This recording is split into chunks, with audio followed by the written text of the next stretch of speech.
జోహార్ తెలంగాణ అమరవీరులకు, జోహార్ తెలంగాణ అమరవీరులకు, జోహార్ తెలంగాణ అమరవీరులకు.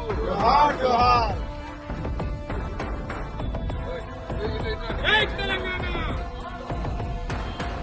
జోహార్ తెలంగాణ అమరవీరులకు, జోహార్ జోహార్, జోహార్ తెలంగాణ అమరవీరులకు, జై తెలంగాణ.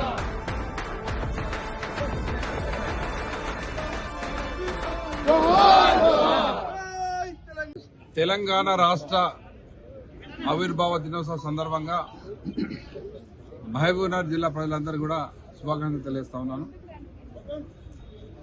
ఈరోజు రాష్ట్రం అంతటా పండగ వాతావరణంలో టీఆర్ఎస్ శ్రేణులందరూ కూడా అన్ని మండల హెడ్ క్వార్టర్లు, జిల్లా హెడ్ క్వార్టర్లు, కాన్స్టిట్యూషన్లు కూడా జెండా కార్యక్రమాలను చేసుకోవడం జరుగుతూ ఉంది. నిజానికి తెలంగాణ ప్రజలందరికీ ఒక గొప్ప పండుగ దినం. మరి ఈరోజు తెలంగాణ రాష్ట్రం సాధించడం అందరి పోరాట పటిమతో, ముఖ్యంగా కేసీఆర్ గారి ఆధ్వర్యంలో, కేసీఆర్ గారు తన ప్రాణాలు కూడా లెక్క చేయకుండా తెలంగాణ రాష్ట్రం కొరకు పోరాడి తెలంగాణ రాష్ట్రాన్ని సాధించుకోవడం జరిగింది. తెలంగాణ ప్రజల ఎన్నో సంవత్సరాల ఆకాంక్ష నెరవేరడం జరిగింది. మరి సాధించుకున్న తెలంగాణను అందరూ ఆశించడానికంటే కూడా ఎక్కువగా కేసీఆర్ గారు ముఖ్యమంత్రిగా అభివృద్ధి చేయడం జరిగింది. 10 సంవత్సరాలు తెలంగాణ దేశంలోని ఒక నెంబర్ 1 రాష్ట్రంగా తీర్చిదిద్దడం జరిగింది. మరి దురదృష్టవశాత్తు మళ్ళీ వేరే వారి చేతుల్లో ఇది పడడం, మళ్ళీ 10 సంవత్సరాలు వెనక్కి పోవడం జరిగింది. రాష్ట్రం ప్రజలందరూ అర్థమైంది కేసీఆర్ ప్రభుత్వం ఎట్లుండే, బీఆర్ఎస్ పార్టీ ప్రభుత్వంలో తెలంగాణ ఎట్లా అభివృద్ధి జరిగి ఉండే, మరి ఇప్పుడు పరిస్థితి ఏందని అందరికి అర్థమవుతా ఉంది. ప్రజలందరూ కూడా ఎదురు చూస్తా ఉన్నారు.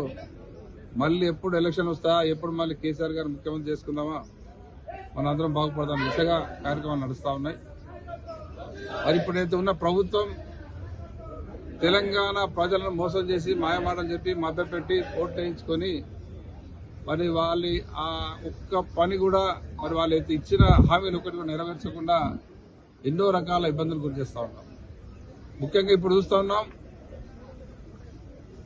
రాష్ట్ర మంత్రులు కూడా వరి కొనుగోలు కేంద్రాలు ఏర్పాటు చేయడం జరిగింది. అప్పుడు మన ముఖ్యమంత్రి కేసీఆర్ గారు ఉన్నప్పుడు మరి రైతులందరూ కూడా బ్రహ్మాండంగా కొనుగోలు చేయడం, రైతులకు పంట కొనుగోలు చేయడం, రైతులకు రైతు బంధు ఇవ్వడం, రైతులు ఎవరు చనిపోతే రైతు బీమా కార్యక్రమం ఏర్పాటు చేసి రైతులను ఆదుకోవడం జరిగింది.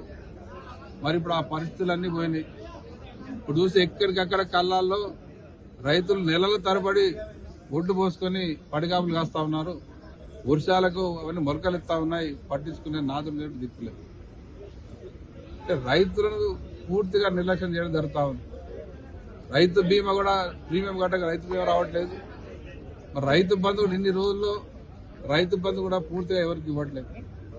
ఈ రకంగా ఒక ఉదాహరణ చెప్తాను రైతుల గురించి. అట్లా అన్ని వర్గాల ప్రజలు ఈరోజు ఇబ్బందులు పడుతూ ఉన్నారు. మరి ప్రజలంతా మళ్ళీ బీఆర్ఎస్ పార్టీ ప్రభుత్వం రావాలి, కేసీఆర్ ముఖ్యమంత్రి కావాలనే దిశగా ఆలోచిస్తూ ఉన్నారు. మరి ఈ సందర్భంగా నేను అందరిని కోరుతా ఉన్నాను, వచ్చే ఏ ఎన్నికైనా సర్పంచ్లు కావచ్చు, ఎంపీటీసీ కావచ్చు, ఎంపీటీసీ ఏ ఎలక్షన్ అయినా ప్రజలందరూ సిద్ధంగా ప్రభుత్వాన్ని బోధ్యపరుస్తుందిగా అందరూ కోరుతా ఉన్నాను. మరొకసారి ఈ సందర్భంగా మహబూబ్నగర్ జిల్లా ప్రజలందరికీ కూడా తెలంగాణ ఆవిర్భావ దినోత్సవ సందర్భంగా శుభాకాంక్షలు తెలియజేస్తాను.